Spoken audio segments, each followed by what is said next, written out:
Good evening and welcome to the Marin Women's Hall of Fame. I'm Janet Childers.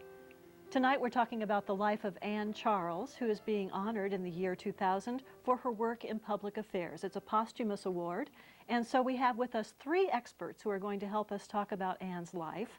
Her husband Peter, her daughter Leslie, and her grandson Joaquin. Thank you for being here. Thank you. It was a great party last March. Did you all enjoy it? Very much so. Yes. Yeah, it was great. Very much so. You had family and friends around? I think the most exciting thing is that Ann's mother came out from Pennsylvania to share the experience. Great. And her sister and brother, too. Great. Also from the back east. It does have a way of bringing people together, Well, it sure doesn't does. Yes. Now, as we said, this is a posthumous award, Peter, so maybe you tell us a little bit about how long it has been. Ann died in what year? Ann died in July of 1999, 10 months ago. 10 months ago, and had lived in Marin County for many years before that. Well, Ann, I met Ann, she was my shipboard romance on a student tour to Europe, and we were married in 1964. We were married for 35 years, and we had 4 beautiful children, and have lived in Marin the majority of those years. For most of your married life, Yes, you lived in correct. Marin. But Ann was born on the East Coast. She's not a native California. Ann was born in Bethlehem, Pennsylvania in 1941. And as I know you know a great deal, Peter, about her life, even the life before you. I'm just wondering about those early influences. As you think about the great woman that she became, shaping public opinion and working, especially in women's rights in Marin County, were there any seeds in the early years of influence? You know, I have to say that her mother is terribly strong, and just like Ann, and just like Leslie, very strong person. So I would say that was that's the influence. Ann's father died in 1941 when he, or excuse me, 1940 when he was 41. So 1950. 1950 when he was 41. Excuse me. And that her mother raised 5 kids and put them all through college. I mean, she's a wonderful lady. She's alive today. She was out at the Hall of Fame, Marin Hall of Fame dinner, and I'm so proud of her. In fact, she's coming back in June to visit again. Great, great. So it's a strong family, and Very, especially sort of a legacy of strong women. No question about it. So a great role model in her mother, and maybe some hardship to overcome in the early death of her father. Correct. So 2 sort of pivotal things. How about her education? Ann got a scholarship to Marymount College in Tarrytown, New York. She graduated summa cum laude. She was a very, very good student. She was, as some of her friends say, she was into the books, and she just did a beautiful job. So she took advantage of the opportunities she had, especially the educational opportunities. No question about it. Yeah. And Leslie, was that a big agenda item for her between the 2 of you? No. I have a little different, you know, educational. I'm more on the art side, where she was more on the book side of things. But yeah, she definitely, you know, would help me with my papers and all that. Yes. And she valued education, but she wanted you to find your own place in it. Definitely. I mean, she definitely defined unconditional love. Right? You said a little bit about the strength of her mother and about the early death of her father and the importance of education. Now, Peter, I want to ask you, who was that young woman that you met? What was she like? How did she first strike you? Well, she was very, very attractive, very pretty, and very smart. And I met her on the ship. I met her because she asked me if I could break her bread, a roll at the dinner table. So she wasn't too shy? No. I had a friend of mine, this very close friend today, that first met her, but I won out. Aha, a little competition A there. little competition, right, right. So the first thing you noticed is that she was not too shy, she was very attractive, and a very smart person. And the other thing is that on the student ship, she was really into education, and they had classes in the morning at on the student ship, and I couldn't believe that she would go to these classes. That didn't last very long, but she was really interested in that. She actually took that seriously. She did for a few days Now, how long was it? Now, what year was it when you met? in 1962. 1962. And by the 70s, she was already very interested in the women's rights movement. So tell me a little bit about how that happened in the early years of your marriage. You know, it's so difficult for me to tell you because she never flaunted it. She just did it. And you know, and it was just part of us, part of our relationship. I mean, she was really, I think basically, you know, the reason she did that is because she thought she wanted parity for her two daughters. And although we haven't reached that today, there have been great strides, I think, for that. You have both daughters and sons in I your have two family. girls and two boys, right. And one of the things that motivated Ann was the desire that Leslie and her sisters should have equal access No to question about opportunity. Yeah, yeah. No question. Well, you know, it could be a different story, Peter, that you're sitting here telling. It could be an acrimonious story. I mean, there were a lot of those in the 60s and 70s where the woman raised her consciousness and it was difficult on the marriage. Why do you think that's not your story? Because I think we had a very strong marriage and a very strong family. And I loved her. You know, she was a wonderful woman. Love goes a long ways, and strength goes a long ways. No question. If Ann were here, what do you think she would say about those early years and what sometimes women call coming to consciousness? Boy, that's a tough one. Yeah. We can't answer for Yeah, her. It's very hard, isn't it? Yeah, that's a very tough one. It's such an interesting time in the history of this country, though, Yeah, and in I the mean, history of Marin County. Right, and I think she was influenced by like the feminine mystique and, you know, the whole women's right movement that was going on around the nation. And then also, I mean, in Marin with Barbara Boxer, you know, in the supervisor campaign. Right. And I think, you know, the Equal Rights Amendment. I remember being 6 years old and wearing an Uppity Women's Unite shirt, not knowing what it meant, but I thought it was the greatest thing. You like the idea. Yeah, but I really didn't know. So she would take you with her to some of those. She actually made a point of taking all of her children to, you know, she didn't work, she took care of all of us, worked that way, and did a lot of volunteer work. And she made a point of taking us to every event. So whether it was me or Susan, my sister, or my two brothers, she would take us to these events to make sure that we were participating in it too. And you remember the Uppity Women Unite T-shirt, and you have other mental snapshots like that. But as you look back on those events, what did that mean to you? What do you think that did for you? I never thought that women were lesser or, you know, I always felt like I could do whatever I wanted. I could be president if I wanted to. And I think, you know, I took that for granted, but I think it's just something that, you know, it's because my mother instilled that in us in such a way, just in a very subtle way, that we could do whatever we want, you know, and be whoever we want to be. So she helped shape your worldview, which is a very open one. The world is full of possibilities. I think she did. It's very hard to say. I mean, because she did it in such a subtle way. It wasn't like, okay, you now have to, you know, you can think openly now. Do you remember, she was so instrumental, a couple of the things, of the many things that she was involved in, a couple of the things that people especially remember her for are the Women's Commission. Do you remember when she was involved in working on that? How about The you, Status Peter? of Women's Commission? Yes. I remember a little bit about it. That's a local, the Marin County? Yes. Yeah.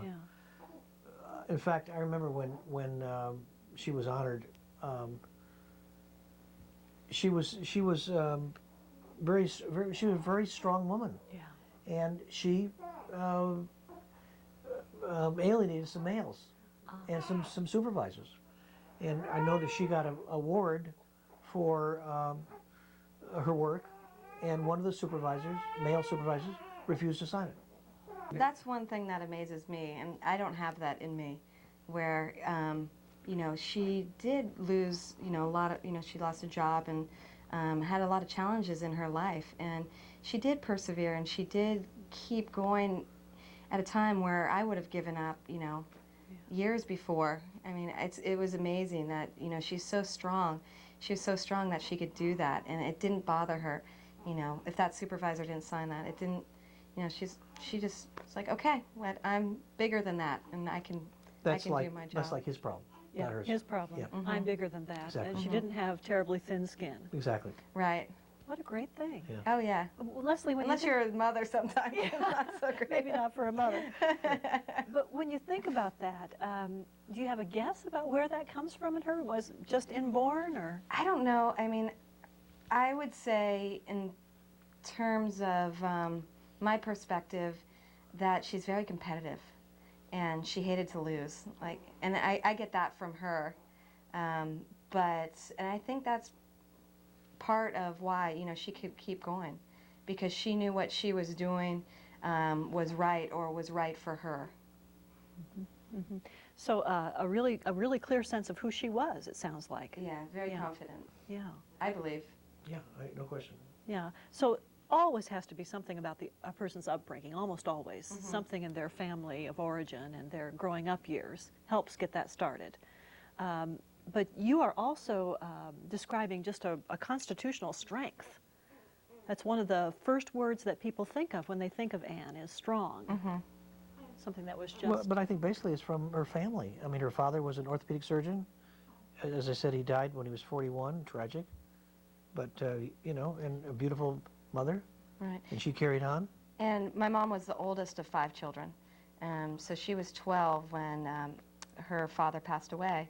And while she would never give herself credit, she said she just always read books. She didn't take care of the kids. You know, I bet she did, in part. I mean, the youngest child wasn't even born yet. So there was a lot of, you know, having to take a certain role, you know. Responsibility. Yeah, some responsibility, which shaped the rest of her life, really. Right. How about the love of politics? Where do you think that came from? When did you start noticing it? Well, I think initially she ran Barbara Boxer's first campaign. I think that gave her a little, I think once a politician, always a politician. It's in your blood. And so she decided to run for office in 1980. It's hard to believe it's 20 years ago.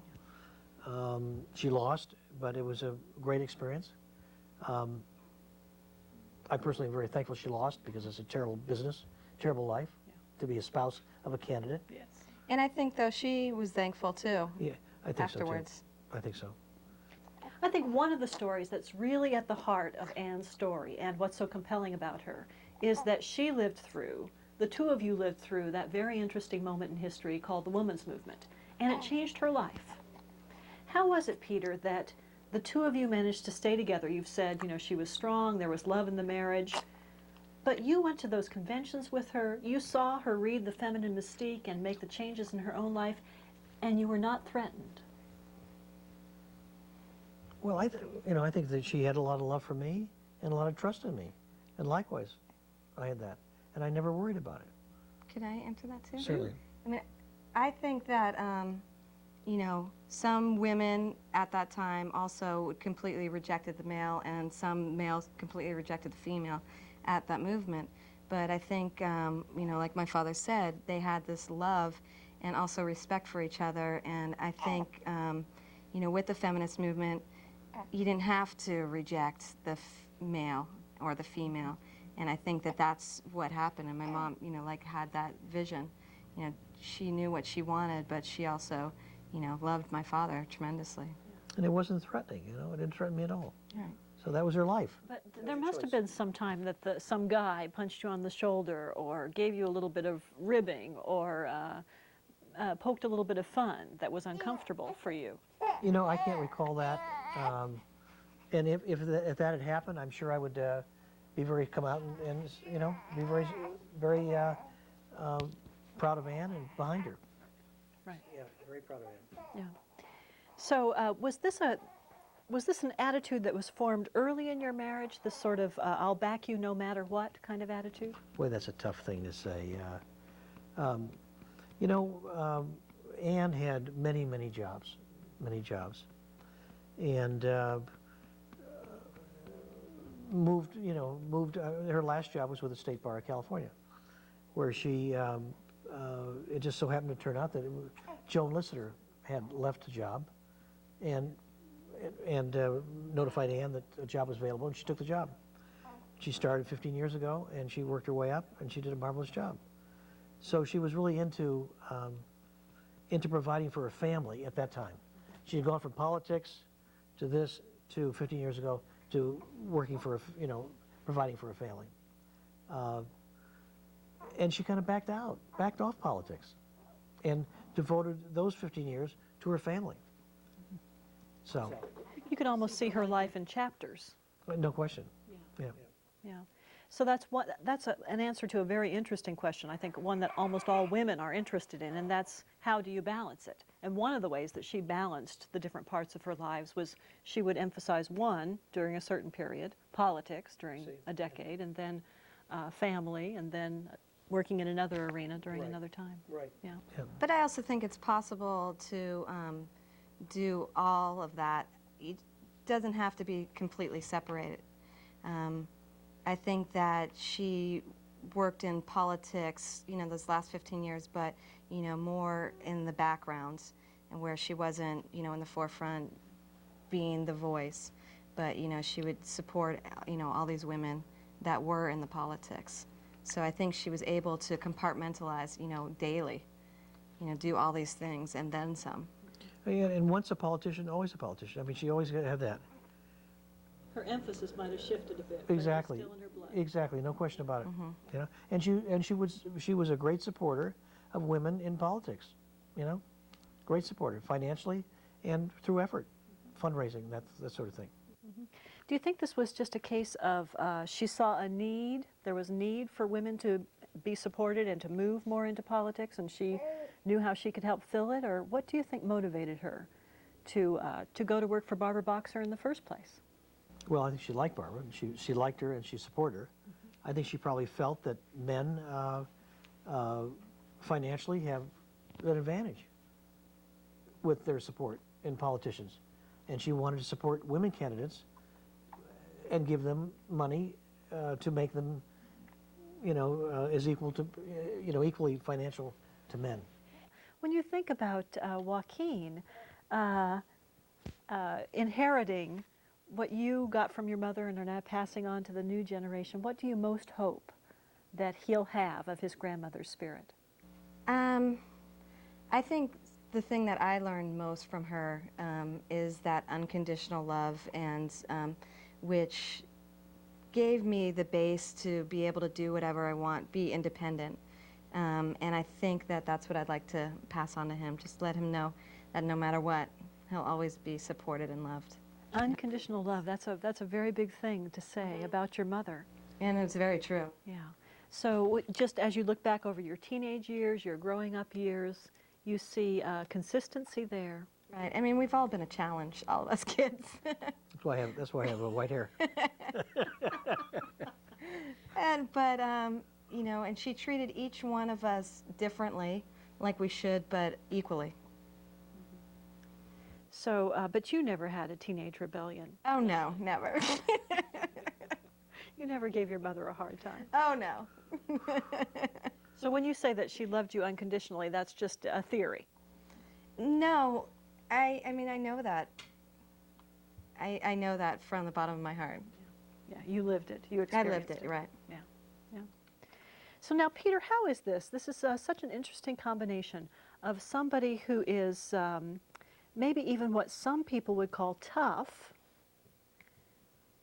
people who knew her from the outside, Right. the Oh, yeah. official that refused to sign no her question. her certificate. She was. She Some was people tough. would call her tough. She was a tough woman. So on the one lady. hand, she's tough. On the other hand, what her daughter says is, oh, unconditional love. Well, she's Oh, gentle. you could do she's both. gentle. You could do both. She could do both. When she had to be tough, she could be tough. A lot of people find that difficult. Really. Mm-hmm. Yeah. It is. I mean, it does seem like those contradict each other, but they absolutely don't. I mean, she was determined in what she wanted, but that doesn't mean that she can't, love and, give that kind of support.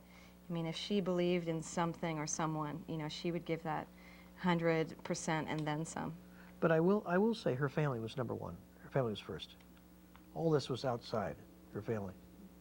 So she chose to really emphasize the family and be close to family. All this other stuff happened outside of it. Outside of it and in some ways supported by it. No question. Yeah, Yeah. I'm thinking about the last 15 years of working and maybe playing a slightly lower profile role in politics.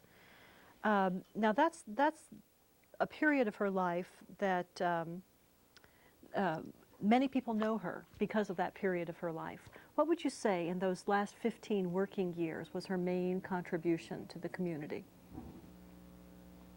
Well, she always continued to support women's issues, even though she was working. She didn't have the time that she had before when she wasn't working. She would do it, contribute at night. But I think her main emphasis was, as I say, with the State Bar was to support the family. Although I worked, we really needed two incomes at that time. She was a strong woman, she was a tender woman, she was a woman who accomplished a great deal, not on her own behalf, but on behalf of other women. So just in any number of ways, she's already a great role model for folks. Leslie, when you think about young women looking up to the example of your mother, what do you most hope that they get from her, that they learn? What kind of a role model is she? I think that she definitely is a role model that's acted instead of led. She led by example, and she also by supporting other women. And I think that was important. She didn't really have to be the leader. She could be second in command. Isn't that a very interesting thing about her? So she didn't crave the limelight exactly? I think she did crave the limelight, but I don't think she needed the limelight. I mean, she could do it without being a leader. She could support women, and she also could do a lot of things without taking the credit for doing it. Yeah. You okay there? It's a great quality. And we could just add it to the long list of great qualities that your mother and your wife had and are the reasons that she's being honored by the year 2000 Marin Women's Hall of Fame. We thank you for telling us about her. Well, thank you. Thank you. You did good.